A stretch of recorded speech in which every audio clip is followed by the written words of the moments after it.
Siap. Assalamualaikum warahmatullahi wabarakatuh. Mikrofonnya yang lain dimatikan dulu aja.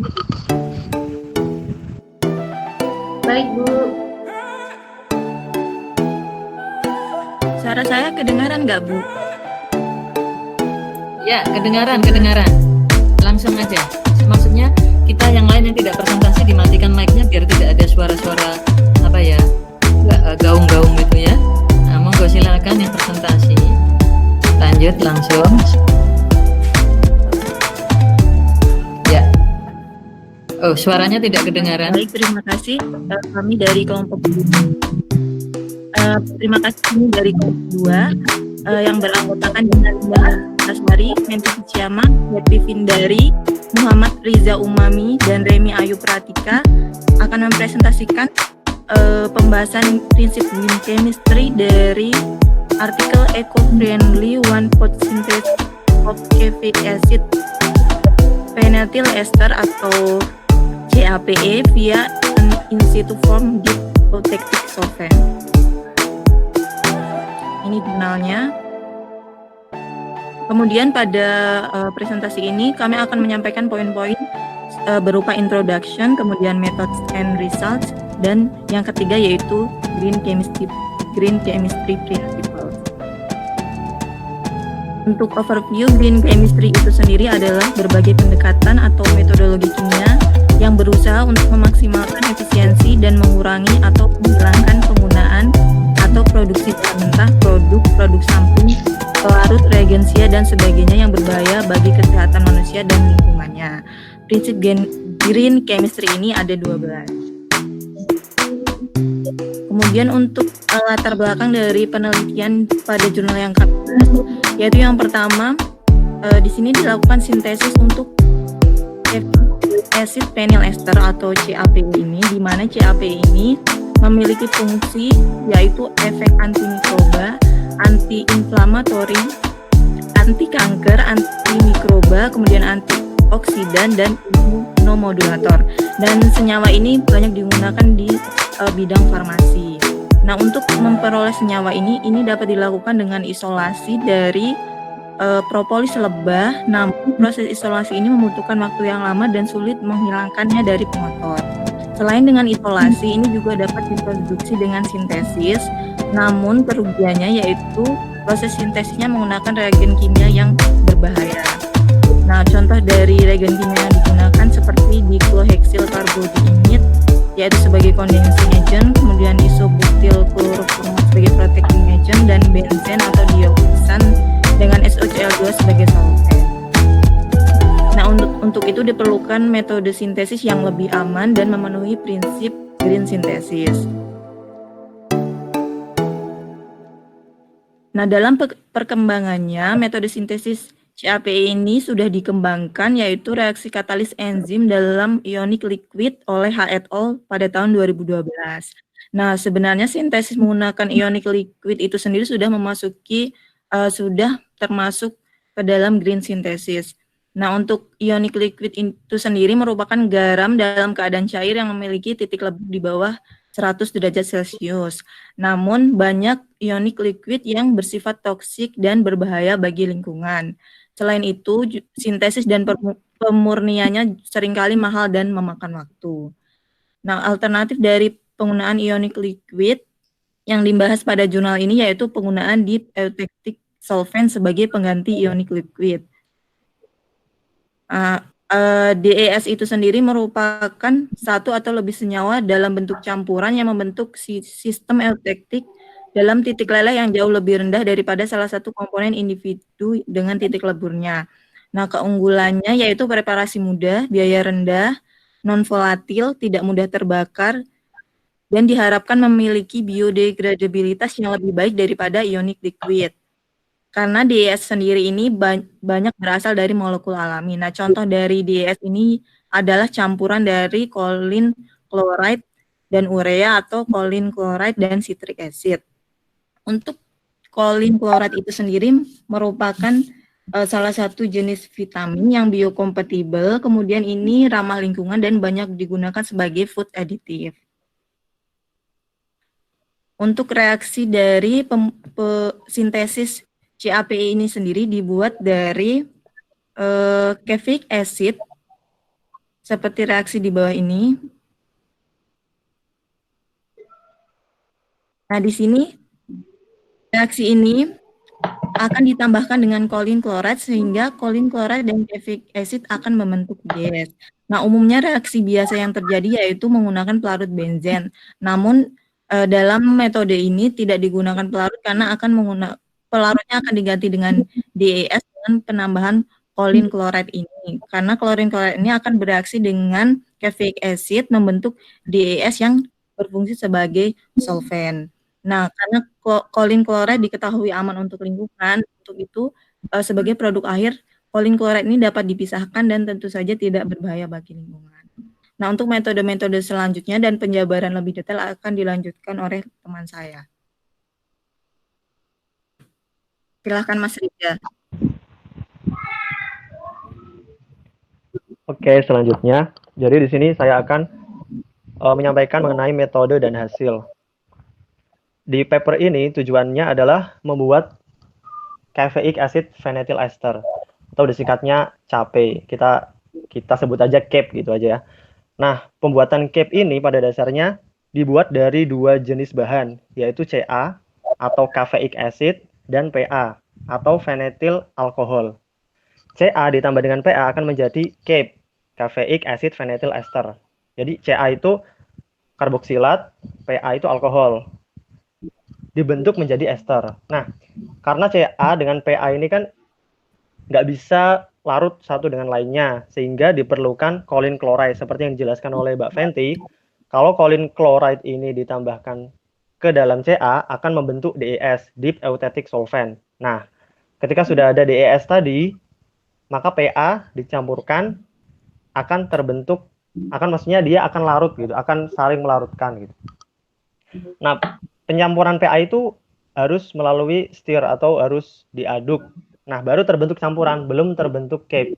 Untuk membentuk CaPe diperlukan katalis. Katalisnya di sini di paper ini digunakan ada 4. Ada asam sulfat, kemudian p-toluene sulfonic acid, lalu amberlis 15, amberlis 15, terus amberlite IR120.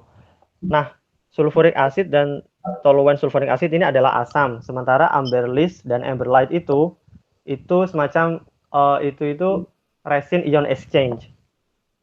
Nah, setelah katalis digunakan, maka baru bisa terbentuk si CaPe itu. Nah, lalu setelah katalis ditambahkan, disaring. Disaring itu menyingkirkan katalis. Katalisnya kan hanya sebagai membantu terjadinya reaksi. Jadi setelah reaksinya terbentuk, maka katalisnya dihilangkan. Diambil filtratnya, dituangkan ke dalam air panas. Terbentuklah larutan. Nah, larutan itu kan kondisinya panas. Dia akan mendingin dengan sendirinya. Jadi tidak didinginkan, cuma dia dibiarkan dengan suhu ruang, dia akan mendingin dengan sendirinya. Nah, proses pendinginan dengan sendirinya itu akan terjadi endapan. Endapan ini adalah CaPe, si CaPe tadi. Nah, baru si CaPe ini dianalisis menggunakan SPLC sama NMR. Lanjut. Nah, tadi adalah metode sintesis CaPe di paper ini. Sementara yang ini di slide ini adalah metode pembuatan CaPe dari penelitian H et al 2013. Nah, tadi Mbak Fenty di depan sempat menyebut H et al 2012. Nah, ini di sini yang saya gunakan adalah yang 2013. Jadi si H et al ini penelitiannya itu berkelanjutan. Nah, saya gunakan yang terakhir. Di sini itu si H et al di metode ini, jadi tujuannya sama-sama membuat CaPe. Cuma si H et al ini solventnya adalah amim TF2N. Nah, itu amim TF2N itu apa? Bisa dilihat di bawah. Nah, itu yang panjang banget itu. Nah, tadi kan tujuannya solvent adalah agar Ca dengan Pa itu bisa saling melarutkan. Jadi, amim TF2N dicampurkan dengan Ca, lalu Pa ditambahkan sehingga terbentuk campuran. Nah, campuran ini itu belum terbentuk CaPe. Ditambahkanlah biokatalis. Kalau di paper yang kita bahas ini, yang tadi, yang saya sampaikan tadi, katalisnya adalah ada 4 tadi katalisnya. Nah, di papernya H et al. Ini katalisnya biokatalis, Novozim 435. Barulah terbentuk CAPE. Nah, si CAPE ini baru dianalisis atau dilihat berapakah konsentrasinya menggunakan HPLC. Lanjut.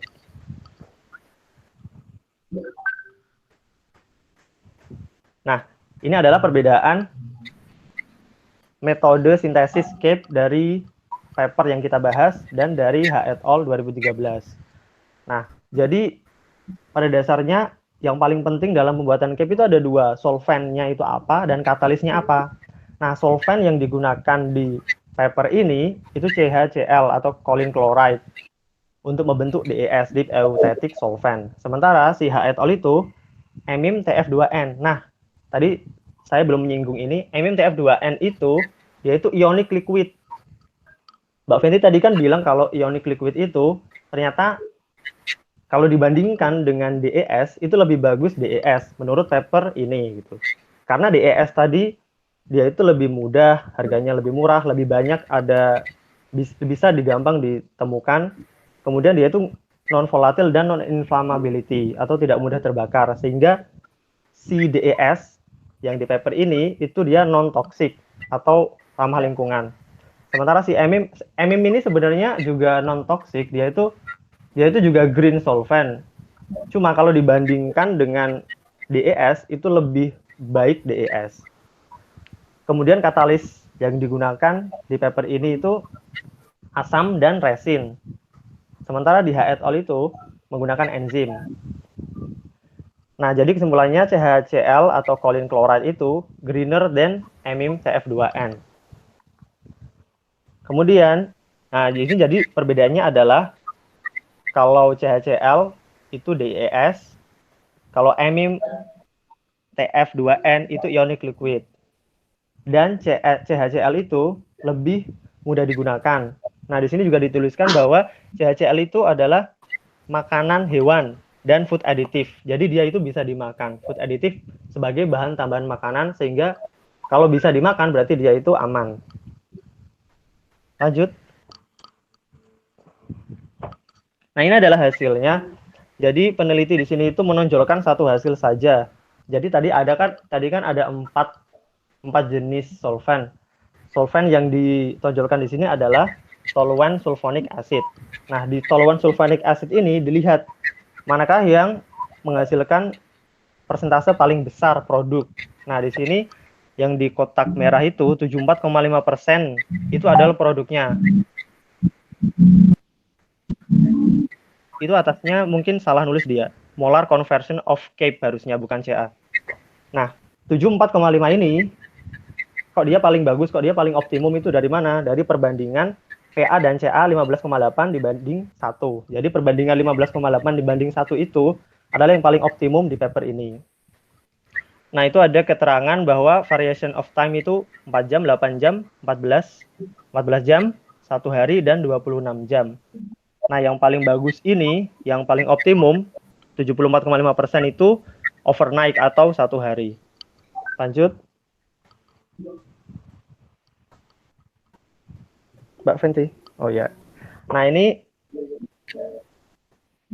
saya akan menyampaikan ini adalah hasil yang ditonjolkan oleh peneliti di sini adalah spektra HNMR.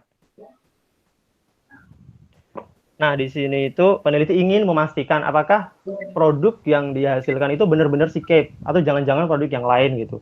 Jadi dia menggunakan NMR. Nah, di situ ada beberapa sinyal ada di tabel. Jadi sinyalnya kalau yang pertama muncul yang paling kanan yang unshielded atau deshielded itu 3,98. Menurut tabel 3,98. Tapi ketika kami cek di spektranya itu ternyata dia di 3. Nah, ini saya nggak tahu ini yang keliru itu yang mana gitu. Kemudian yang muncul berikutnya adalah 4,35. Sementara di spektra itu harusnya sekitar 4,4 ke atas sedikit mendekati 4,5. Nah, berikutnya itu 6,2 dan seterusnya itu udah sesuai dengan spektra. Jadi cuma 2 sinyal yang menurut kami agak berbeda dengan spektranya. Nah, kita kan kemarin udah belajar kan di analisis spektro, jadi kita tahu lah ini triplet itu milik siapa. Terus triplet yang berikutnya itu milik siapa. Jadi satu dua aja. Kalau triplet yang pertama muncul itu, dia itu milik yang antara, Mbak Fenty coba disorot fenil yang kanan. Nah itu, pas tadi. Nah itu kan ada 2 karbon di antara fenil dan molekul yang lebih besar. Nah itu kan ada 2 hidrogen dan 2 hidrogen. Nah 2 hidrogen itu saling mengkopling. Jadi hidrogen yang lebih dekat dengan oksigen yang sebelah kiri itu akan muncul triplet karena dikopling oleh hidrogen yang ada di sebelah kanan. Dia muncul lebih dulu, dia desildet karena dia lebih dekat dengan oksigen. Sementara yang muncul berikutnya adalah, nah itu yang dituju sama Mbak Fenty itu, dia muncul berikutnya setelah tetangganya tadi. Dia muncul karena dia dikopling oleh tetangganya 2. Muncullah triplet. Nah, berikutnya itu bisa kita lihat, bisa kita analisis sendiri karena ini insya Allah mudah. Nah, penjelasan berikutnya yaitu mengenai Green Chemistry Principle akan dilanjutkan oleh Mbak Happy. Oke, lanjut ya. Bisa dengar nggak suaraku? Ya, Mbak. Untuk yang selanjutnya, untuk apa namanya Green Chemistry Principle yang pertama itu waste prevention, di mana waste prevention ini adalah memprioritaskan pencegahan limbah daripada memberikan atau mengolah limbah, di mana mereka merancang untuk meminimalkan pemborosan di setiap langkahnya. Dari jurnal yang sudah dijelaskan sama Mas Rija tadi, yang pertama itu pakai caffeine acid sama klorin klorida dan sama penetil alkohol. Dia masih melarutkan campuran dengan air yang menghasilkan KP. Yang kedua, yang prinsip jurnal yang berikutnya, yang satunya untuk pembandingnya itu memakai ILS, yang satunya DES, yang satunya ELS. Mereka sama-sama memakai menghasilkan KF, tapi untuk limbahnya itu beda ininya apa namanya, beda hasil untuk hasil limbahnya. Lanjut.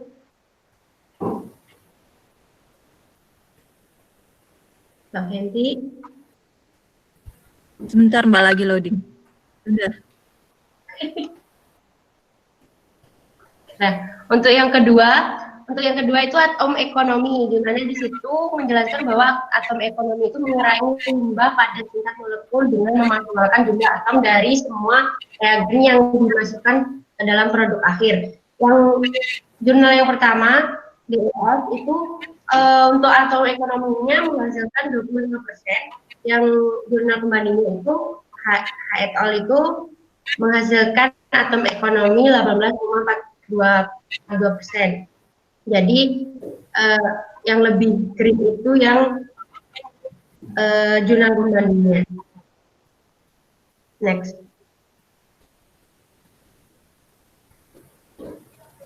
Yang ketiga itu adalah Hazardous Chemical Synthesis, di mana di situ menjelaskan bahwa merancang reaksi kimia dan root sintesis agar seaman mungkin. Jadi mempertimbangkan bahaya semua zat yang ditangani selama reaksi, termasuk limbahnya yang dari atom ekonomi tadi. Di situ untuk yang jurnal yang pertama dia memakai menghasilkan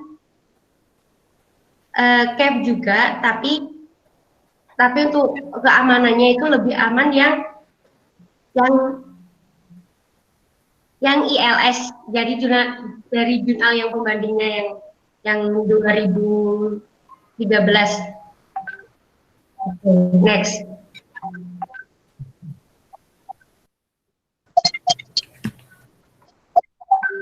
Untuk yang keempat itu di sektor chemical, di mana di situ untuk penjelasannya itu dirancang untuk menjalankan fungsi yang diinginkan sambil meminimalisir toksisitasnya. Di mana tadi untuk dari kedua jurnal tersebut itu menjelaskan bahwa hasilnya itu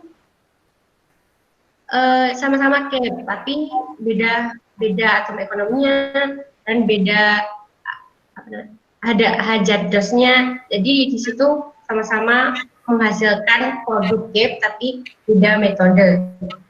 Oke, next.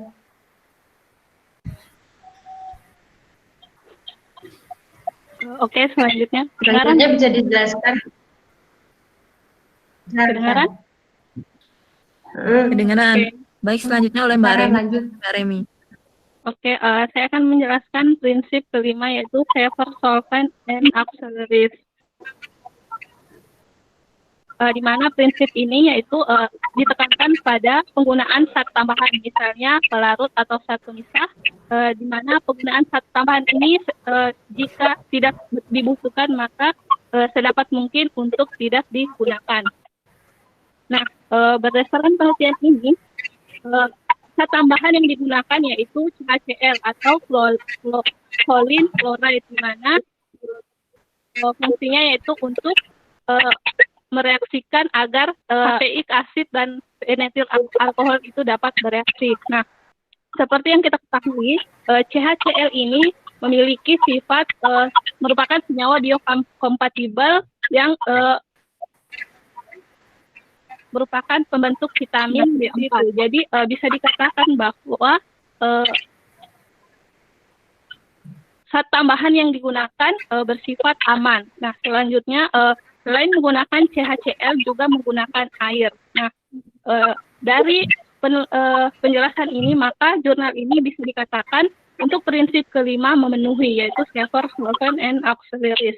Nah, sedangkan untuk jurnal pembanding yaitu dari H et al. Tahun 2012, di sini dia itu menggunakan enzim TF2N untuk melarut agar si Ca sama Pa-nya itu dapat larut. Nah, seperti kita ketahui, sifat dari enzim TF2N itu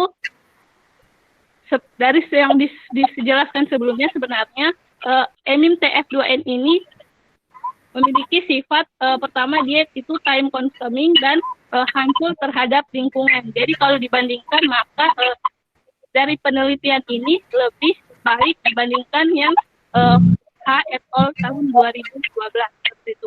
Lanjut.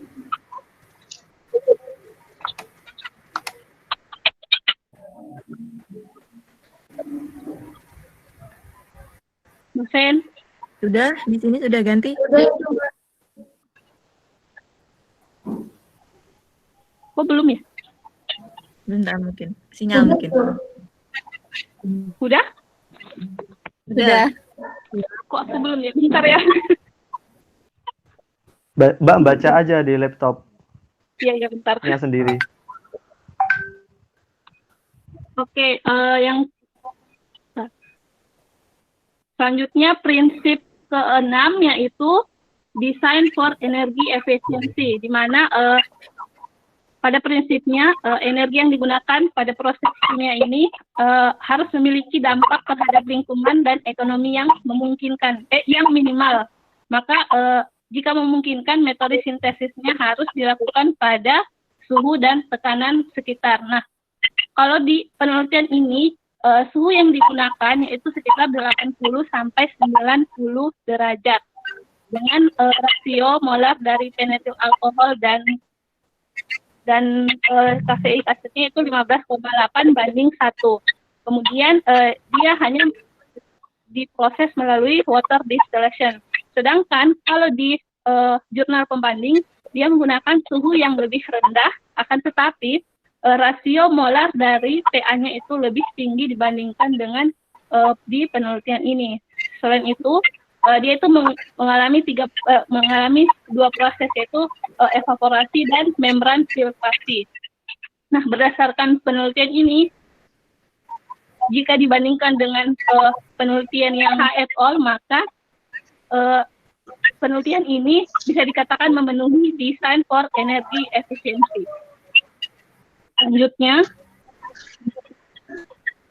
nah, prinsip yang ketujuh yaitu use of renewable resource, di mana prinsipnya yaitu bagaimana sedapat mungkin menggunakan bahan baku yang dapat diperbaharui atau dalam hal ini menggunakan bahan baru yang terbarukan. Dalam penelitian ini, seperti kita ketahui, untuk membuat deep eucalyptus solvent atau DES, maka dibutuhkan bahan yaitu yang pertama kafeik asid dan choline chloride. Seperti kita ketahui, kalau kafeik asid itu sangat tersedia dengan mudah di alam serta dapat diproduksi dalam jumlah besar. Nah, sedangkan kalau untuk CHCl, dia itu kan bahan untuk pembentukan vitamin B4. Jadi bisa choline chloride ini bisa terbentuk dari hati ataupun dari ikan, kacang-kacangan dan telur.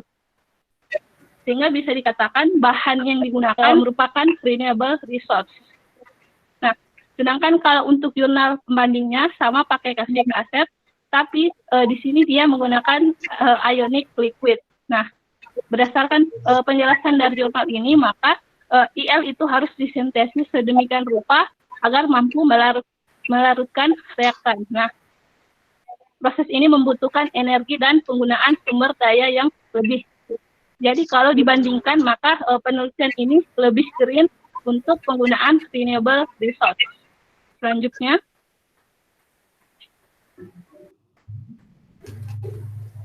nah, prinsip ke-8 yaitu reduce derivative, yaitu prinsipnya yaitu derivatisasi yang tidak dimungkinkan atau tidak dibutuhkan, maka sebaiknya dihindari. Nah, berdasarkan skema dari penelitian ini, yaitu dia hanya menggunakan kafeik asid, kemudian direaksikan dengan fenetil alkohol hingga membentuk CAP. Nah, bisa dikatakan bahwa sintesis CAP ini dengan menggunakan DES tidak melalui tahap derivatisasi, sehingga bisa dikatakan bahwa prinsip ke-8 memenuhi. Sedangkan kalau untuk jurnal pembanding juga hal yang sama, skema pembentukan CAP-nya. Jadi sama-sama bisa dikatakan memenuhi prinsip reduce derivative. Oke, selanjutnya akan dijelaskan oleh rekan saya. Cek, suara saya terdengar? Terdengar, Mbak. Ya. Kedengaran. Untuk selanjutnya yaitu prinsip green chemistry yang ke-9, yaitu terkait penggunaan katalis. Fungsi dari katalis ini sendiri adalah untuk mempercepat terjadinya suatu reaksi atau mempercepat laju reaksi. Unggulan dari penggunaan katalis adalah selektivitas yang lebih unggul, rendemen hasil yang meningkat, dan juga mengurangi produk samping. Dalam prinsip ke-9 ini, baik metode green chemistry maupun metode pembanding sama-sama menggunakan katalis. Keduanya melakukan treatment untuk menentukan katalis mana yang lebih maksimal dalam masing-masing metode. Hal ini seperti yang dijelaskan oleh rekan saya di slide depan. Untuk metode, next slide, untuk metode green chemistry, dengan menggunakan katalis asam paratoluene sulfonik diperoleh tingkat konversi tertinggi Ca ke CAP pada rasio molar 15,8:1 untuk Pa banding Ca. Katalis asam sulfat juga menunjukkan hasil yang serupa. Rasio tersebut kemudian digunakan untuk menguji katalis Amberlis 15 dan Amberlit IR120. Diperoleh hasil bahwa tingkat konversi molar Amberlis 15 lebih besar. Setelah dilakukan percobaan lebih lanjut pada Amberlis 15 yang memiliki persen lebih besar, diperoleh hasil bahwa konversi CAP paling efisien menggunakan 7,9% berat Amberlis 15 dalam waktu 14 jam. Next. Sedangkan untuk metode pembanding, next. Nah, sedangkan untuk metode pembanding, katalis diselidiki dalam esterifikasi Ca pada suhu 70 derajat Celcius menggunakan emium TF2N. Ternyata hanya nopozim 435 menghasilkan CAP dari Ca dan Pa setelah 40 jam reaksi, sedangkan liposem RMIM dan liposem TLIM hampir tidak mengkatalisasi esterifikasi dalam emium TF2N. Oleh karena itu, yang digunakan dalam penelitian ini yaitu nopozim, sehingga diperoleh konversi tertinggi pada rasio molar PA banding CA yaitu 30:1 selama reaksi 48 jam. Jadi dapat kita simpulkan bahwa untuk metode green chemistry diperoleh konversi tertinggi PA banding CA 15,8:1 pada reaksi yang hanya 14 jam. Sedangkan untuk metode pembanding memiliki rasio PA banding CA 30:1 dengan waktu yang lebih lama yaitu 48 jam. Next. Prinsip green chemistry yang ke-10 yaitu design for degradation. Produk kimia dalam hal ini yaitu CAP dirancang agar setelah fungsinya dia akan terdegradasi dan tidak akan bertahan di lingkungan. CAP itu sendiri merupakan ester asam kafeik dan phenyl alkohol. CAP ditemukan di berbagai tanaman dan merupakan komponen propolis dari sarang lebah madu. Kelebihan dari CAP itu sendiri yaitu antiinflamasi, anti karsinogenik, tidak beracun, mudah masuk ke dalam sel, dan juga tentunya seperti prinsip green chemistry yang ke-10 ini yaitu memiliki biodegradabilitas yang lebih baik. Pada metode green chemistry, proses sintetik dilakukan dalam deep euthetic solvent. Next, untuk next slide-nya. Next. Nah, pada metode green chemistry dilakukan proses sintesis dalam DES, sedangkan untuk metode pembanding menggunakan ionic liquids. Dalam hal degradasi, ternyata DES memiliki biodegradabilitas yang lebih baik daripada cairan ionik. Hal ini dikarenakan DES yang berasal dari molekul alami. Next. Prinsip selanjutnya yaitu penggunaan zat kimia yang lebih aman untuk pencegahan kecelakaan. Zat yang digunakan dalam proses kimia harus dipilih yang meminimalkan potensi kecelakaan kimia, termasuk pelepasan, ledakan, dan juga kebakaran. Metode green chemistry karena dilakukan dalam DES yang tidak mudah terbakar, non-volatil, dan berbasis alam, dan juga ramah lingkungan. Sedangkan untuk metode pembanding juga sebenarnya tidak mudah terbakar. Dan untuk kedua metode menggunakan suhu yang di bawah 100 derajat Celcius sehingga meminimalisir adanya ledakan. Next. Berdasarkan penjelasan yang sudah kami paparkan, dapat disimpulkan bahwa prinsip green chemistry yang memenuhi pada jurnal ini yaitu ada 11. Sedangkan prinsip yang tidak memenuhi yaitu real-time analysis for pollution prevention. Hal ini dikarenakan sampel memerlukan proses pretreatment terlebih dahulu. Cukup sekian presentasi dari kami. Terima kasih. Wassalamualaikum warahmatullahi wabarakatuh. Waalaikumsalam warahmatullahi wabarakatuh.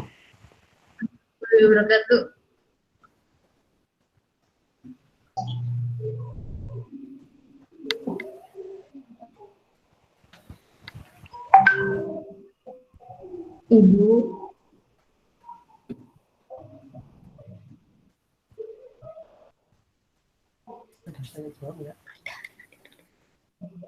Iya, baik, ya presentasinya sudah terus ini saya langsung masuk aja ke 12 prinsip green chemistry. Ini hampir semua masuk ya. Prevention, nanti diberi penjelasan ya, prevention itu kenapa tadi itu kok preventionnya masuk. Halo? Karena dia tidak menghasilkan limbah. Tidak menghasilkan limbah. Caffeic acid ya. Caffeic acid itu dia ambil dari mana? Kopi. Ya. Iya, kafein acid.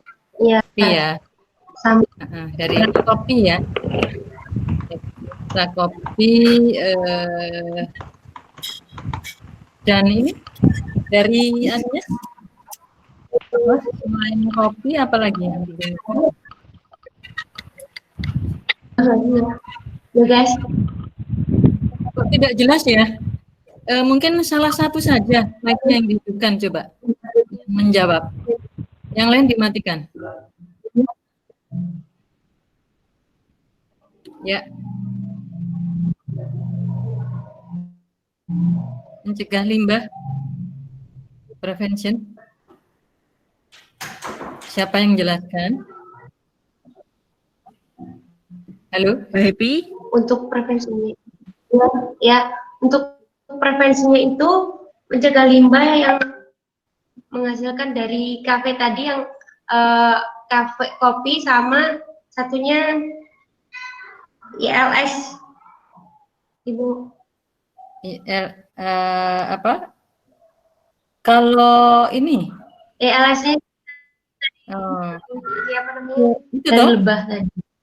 caffeic acid itu dari apa tuh? Yang ini, lebah ya? Jadi aman ya. Baik. Ya. Sekarang yang kedua. Yang kedua, tampilkan yang caption tadi. Caption 12 prinsip. Nah, ini. Oh iya, Bu. Yang 12 ini. Ya, dari situ. Nah, ini kan, Bu? Iya. Iya. Yang atom ekonomi. Oke, atom ekonominya dari mana? Perhitungannya. Dari ini apa namanya? Untuk yang reaksi ya? pertama. Untuk yang jurnal pertama itu yang apa namanya? Yang memakai klorin klorida. Ya, Bu. Ini jurnalnya beda ya? Ini bandingkan kalau dibandingkan dia sendiri. Jadi atom ekonomi mulai dari reaktan terus menjadi produk itu lebih banyak produknya enggak gitu. Jadi membandingkannya itu memang oke lah dia terhadap yang lain. Tapi dari dia sendiri atom ekonominya bagaimana? Dari penelitian dia sendiri. Ya. Atom ekonominya dari pengertian dia sendiri itu ya.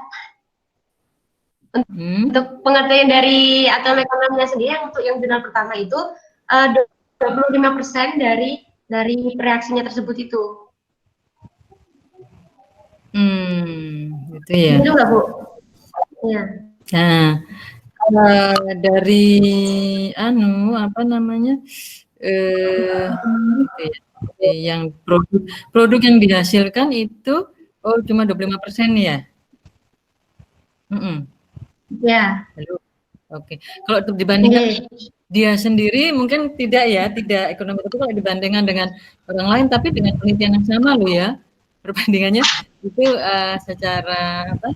Atom ekonomi itu dihitung atom per atom. Jadi dia misalnya mereaksikan reaktannya A plus B ya, terus menjadi ini. Nah, jumlah yang diperoleh itu lebih banyak enggak secara atom ekonominya. Pertama ini sama ini toh, terus menghasilkan ini ya. Dari sisi atomnya lebih banyak mana? Lebih banyak saja ya. Lebih banyak ILS. Lebih banyak ya kan? Ya. Ini COOH ora toh. Atom ekonominya banyak reaktannya kan? Hasil lain nggak ada. Jadi kelihatannya kalau dari diri dia sendiri atom ekonominya enggak masuk, enggak apa-apa. Tapi dibandingkan yang lain dia lebih tinggi, ya kan? Metodenya. Metodenya. Nanti dijelaskan saja bahwa atom ekonomi jika dihitung dari risetnya dia sendiri itu tidak masuk karena tapi ini walaupun ini secara ini kan lebih bermanfaat ya ini ya. Artinya ini dibandingkan ini nilai ekonominya lebih tinggi mana? Lebih tinggi ini kan? Lebih tinggi yang jurnal pertama. Aduh, bukan jurnal. Ini loh dari A plus sendiri sama ini itu nilai ekonominya tinggi mana? Ini kan tinggi produknya kan? Ya, walaupun hanya 25%. Ya. Berarti kan kalau dari sisi ekonomi ditinjau atom ekonomi dari sini plus ini menjadi ini itu lebih misalnya ya A plus B itu kan nggak bermanfaat. Misalnya kayak Na plus Cl itu kalau sendiri-sendiri kan beracun, begitu jadi NaCl itu kan sangat bermanfaat. Jadi atom ekonomi masuk. Gitu loh, ya kan? Tapi ditinjau dari dia sendiri, kita tinjauannya adalah ya, Bu. Apa? produk yang dihasilkan itu memiliki nilai ekonomi yang lebih tinggi daripada pada saat masih reaktan. Nah, gitu ya. Iya Bu, benar Bu. Oke, lanjut yang ketiga. Prinsip yang ketiga.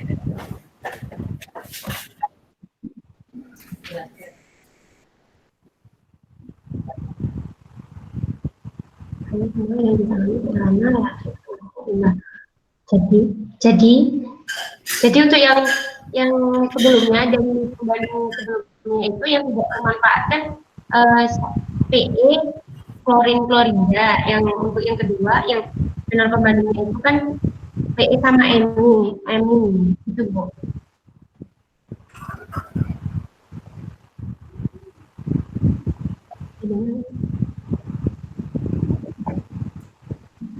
Duduk.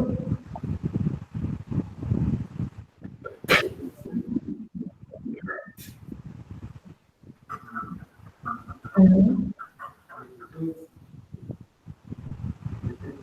Ya.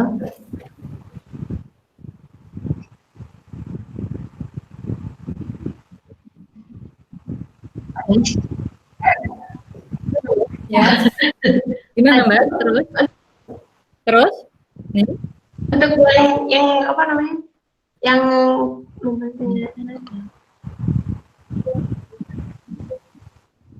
Setelah atom ekonomi adalah less hazardous.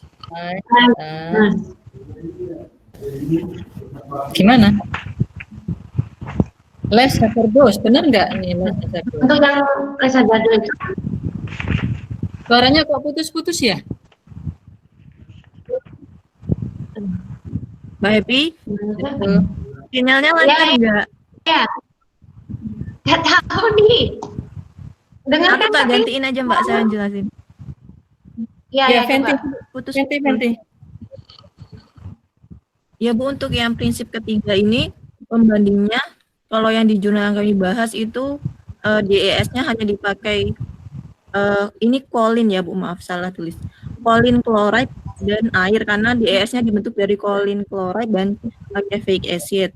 Kemudian kalau di jurnal pembandingnya itu menggunakan pelarut aseton. Jadi less hazardousnya di airnya ini dibandingkan dengan aseton. Jadi di jurnal yang kami bahas ini hanya menggunakan air. Sedangkan kolin chloride itu sendiri tadi kan sudah dijelaskan bahwa sifatnya itu ramah lingkungan Bu, karena ini sebagai untuk membentuk vitamin B. Apa? Membentuk apa? Vitamin B Bu. Jadi Aman ya? Baik, aman Bu. lanjut. Selanjutnya. Sevar, solvent. Iya Bu, kalau untuk solvennya di sini kan penggunaan solvent kalau untuk di penelitian ini pakai CHCl atau choline chloride. Nah, seperti yang dijelaskan sebelumnya, kalau choline chloride itu kan merupakan senyawa pembentuk vitamin B4. Jadi bisa dikatakan solvent yang digunakan itu aman seperti itu. Nah, sedangkan untuk pembandingnya yaitu menggunakan solvent emim TF2N, di mana sifat dari emim TF2N itu yaitu dia harmful atau berbahaya terhadap lingkungan. Oke, baik. Lanjut. Nah, yang keenam yaitu design for energy efficiency, yaitu penggunaan energi. Nah, dibandingkan untuk penelitian ini suhunya lebih tinggi dibandingkan pembandingnya, itu sekitar 80 sampai 90, sedangkan yang satunya 70. Akan tetapi dari sisi rasio molar, penelitian ini lebih sedikit untuk rasio dari penetil alkoholnya dibandingkan dengan penelitian yang lain, yaitu antara 15,8 dan 30. Selain itu prosesnya, kalau di penelitian ini hanya melalui water distillation, sedangkan kalau yang di pembandingnya ada melalui proses evaporasi dan membran filtrasi. Seperti itu. Ya, oke. Lanjut. Nah, yang ketujuh yaitu use renewable resource. Nah, seperti diketahui penelitian ini sumber bahan bakunya itu dari caffeic acid, di mana caffeic acid itu tersedia di di alam. Nah, bisa didapatkan misalnya dari kopi atau dari propolis madu, sehingga bisa dikatakan dia renewable. Selain itu dia pakai CHCl. Seperti kita ketahui, CHCl itu bisa terbentuk melalui hati, itu juga bisa diperoleh dari ikan, kacang-kacangan, telur, dan lain-lain. Nah, sedangkan untuk penelitian yang lainnya sama, pakai citric acid, tapi dia pakai ionic liquid. Nah, ionic liquid itu butuh proses lagi untuk digunakan dalam penelitian ini. Ya, baik, lanjut. Nah, yang ke-8 yaitu di reduce derivatif. Jadi, meminimalisir penggunaan derivatif. Nah, dari proses penelitian ini, prosesnya itu di mana sintesis CAP-nya ini, yaitu caffeic acid direaksikan dengan phenyl alkohol sehingga menghasilkan CAP. Bisa dikatakan bahwa tidak menggunakan derivatif, sehingga bisa dikatakan memenuhi prinsip reduce derivatif. Baik. Lanjut. Ya, lanjut. Lanjut, yaitu tentang penggunaan katalis, di mana katalis ini berfungsi untuk mempercepat terjadinya suatu reaksi. Dapat dilihat pada metode green chemistry dan juga metode pembanding. Untuk metode green chemistry menggunakan, setelah melakukan pengujian, akhirnya menggunakan Amberlis 15 yang diperoleh tingkat konversi tertinggi CA ke CAP pada rasio molar 15,8:1 dalam waktu 14 jam saja. Sedangkan untuk yang metode pembanding ini menggunakan Novozim 435 itu diperoleh konversi tertinggi PA banding CA sebesar 30:1 dalam waktu yang lebih lama, yaitu 48 jam. Jadi fungsi katalis ini yaitu untuk mempercepat reaksi dalam metode green chemistry.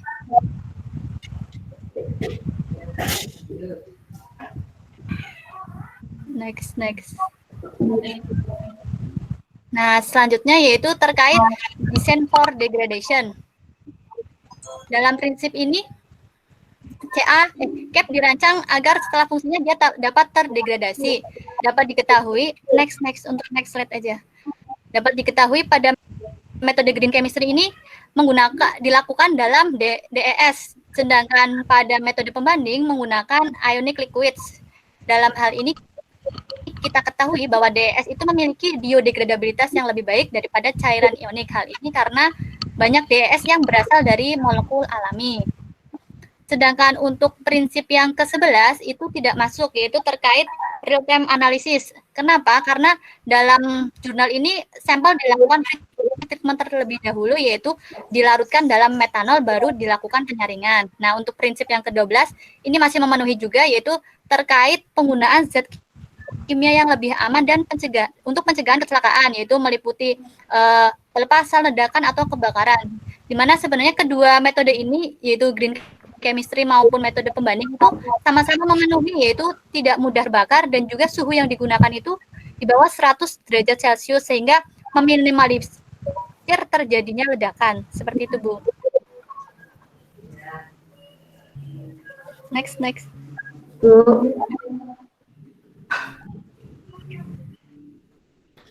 Ya, sudah. Terus sudah selesai. Sudah, Bu. Sudah. Baik, nanti sama saja ya, dibuat tabel bagian sebelah kanannya. Jadi misalnya nomor, terus prinsip green chemistry, terus tidak usah yes no, tapi tulis saja apa namanya, sign gitu aja ya, sign terus keterangan, gitu ya, tanda terus keterangan. Tanda itu dicentang berarti yes, kalau tidak straight, atau tulis saja ya straight tidak, nanti ya tidak gitu ya, terus nanti keterangan gitu ya. Berarti tabel ini ditambahin aja ya, Bu, keterangan di sampingnya ya? Iya, tapi jangan panjang, jadi supaya tidak panjang sekali, nanti yes straight no dalam satu kolom, ya, nggak usah dipisah dua.